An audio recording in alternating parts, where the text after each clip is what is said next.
Hello everyone, today we are going to be talking about how Quant Network fits into the European Central Bank's plan. In fact, it is partnered with the European Central Bank to essentially enable the cryptocurrency space to be used to essentially rejuvenate and revitalize Europe's financial infrastructure. That's exactly what we're going to be covering in this video. And yesterday, we put out a video talking about the huge news that was dropped, and that is that Quant Network, working alongside the UK Finance in collaboration with major commercial banks within the UK, such as Lloyds, Barclays, HSBC, NatWest, and Santander, on the UK's tokenized sterling deposits, which Andrew Bailey has actually made a comment on our central bank over here in the UK, the Bank of England, and actually said this is the evolution of markets and really praised this project. So do go and watch yesterday's video. We get into that announcement in a lot more detail, and it shows the kind of position that Quant Network has here in the United Kingdom. It is actively looking to be used and utilized to allow for the tokenization, modernization via cryptocurrencies of our financial system here in the United Kingdom. But we don't want to talk about yesterday's news. We do want to highlight it though, because what we're going to be doing in this one is discussing another central bank, one of the largest central banks in the world, actually also looking to leverage Quant's network for their own agenda and for the benefit of Europe. What I want to do is dive over to a clip that we covered a while ago of Christine Lagarde, the head of the ECB, the European Central Bank, talking about harnessing distributed ledgers to benefit the whole of Europe. And actually they're partnered with Quant, I believe, to do exactly that. We're going to show you that in the next part of the video. So let's recap or dive into what Christine Lagarde had to say about what she's looking to do, the ECB's plan as it relates to crypto and why they're looking to do this. Let's dive into this. Towards independence. What does that independence mean? Okay, what I mean by that is we should not be exclusively focused on what is happening on the other side of the pond. And we should focus on the strength that we have at home and how we can regain a degree of independence that we don't have. And that applies to defense, it applies to trade, of course, it applies to finance. And from my perspective, it applies to the way money moves around Europe. So by that I mean capital markets, which are completely scattered all over Europe and which have to be better organized, more consolidated, converging, and possibly singly supervised. That's one thing. The second thing, which I think is really important for all of us, is to have digital payment under our control. When you think of it at the moment, a lot of our digital payment, when you pay, when you e-commerce or peer-to-peers or you use your card or your phone, you always rely on non-European infrastructure. So I think the controlling Explain our digital that to me, payment, because I wasn't aware of this. I presumed we were all... Whether you use a card Yeah. Or whether you use a phone, Yeah. typically it goes through Visa, MasterCard, PayPal, Alipay. Where are all those coming from? Well, either the US or China.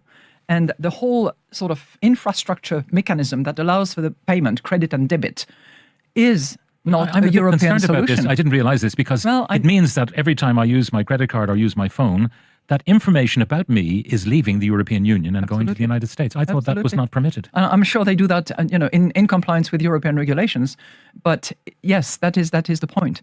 And we have the assets, we have the opportunities to do that. Think for a second. If we were to remove the internal barriers that we have set for ourselves in Europe, our economic wealth would increase significantly. Our economic wealth would increase significantly. I believe based on the fact that the ECB has announced Quant alongside 70 other market participants, including merchants, fintech companies, startups, banks, and other payment service providers, that it's been selected to work with the ECB on their digital euro project as a pioneering partner.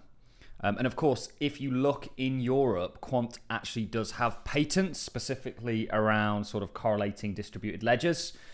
And the ECB are a partner with Quant. In fact, they've chosen Quant to work with to enable this kind of future or benefits that Christine Lagarde just laid out there. It truly is remarkable. Let's just start off with some confirming evidence in regards to Quant being an ECB partner. This is from Quant's official X account. Last month, the ECB announced that Quant, alongside 70 market participants, including merchants, fintech companies, startups, banks, and other payment service providers, has been selected to work on the ECB's digital euro project as a pioneering partner.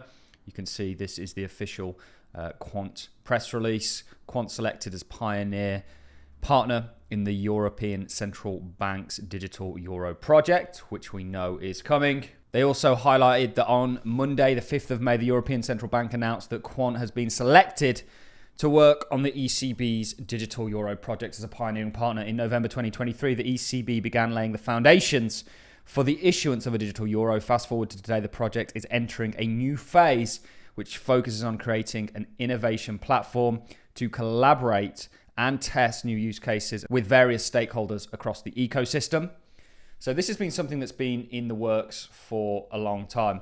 And the interesting thing is that Quant has actually been working with the ECB for a hell of a long time. This is something that recently came out of Sibos. And essentially it's highlighting Quant. You know, Quant effectively is already working with around about 27 central banks, not just the ECB, the European Central Bank, but the sort of central banks within many countries within Europe. We'll show you some pictures of Gilbert alongside them in just a second. We know that they are a pioneering partner on the digital euro. This is from Sibos. This was this year.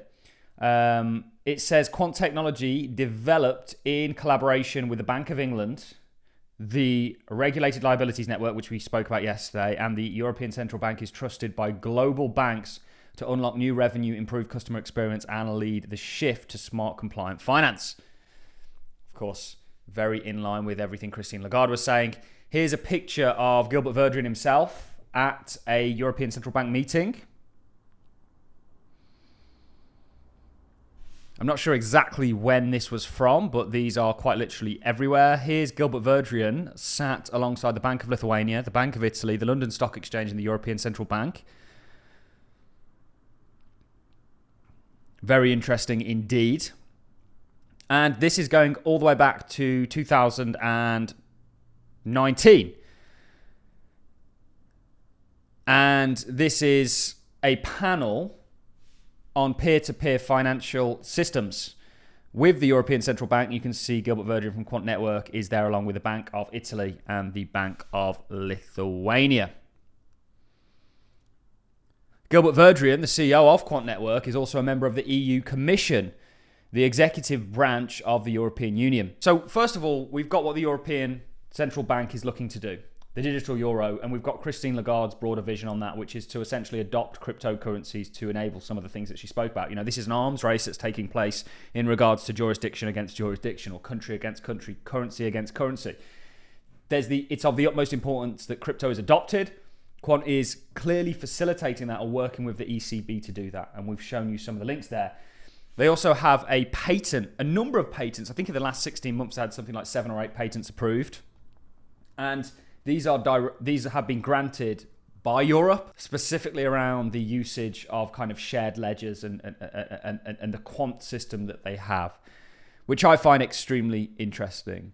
So I think when it comes to Quant Network, ladies and gentlemen, the writing really is on the walls. When that Christine Lagarde clip came out, we covered it on our daily because it was just huge. It really signified what we've been saying is coming as now being here. If you look at what all central banks around the world are doing, they're looking to use and utilize this technology for their own monetary sovereignty. We speak to people that actually work directly with the Reserve Bank of Australia, the Australian Central Bank. They're looking to utilize crypto. The ECB is, many of the nations within Europe that Quant is already partnered with and rubbed shoulders with. The Bank of England, for example, which has a link to Quant. And of course, you've got what's going on in America and the rest of the world.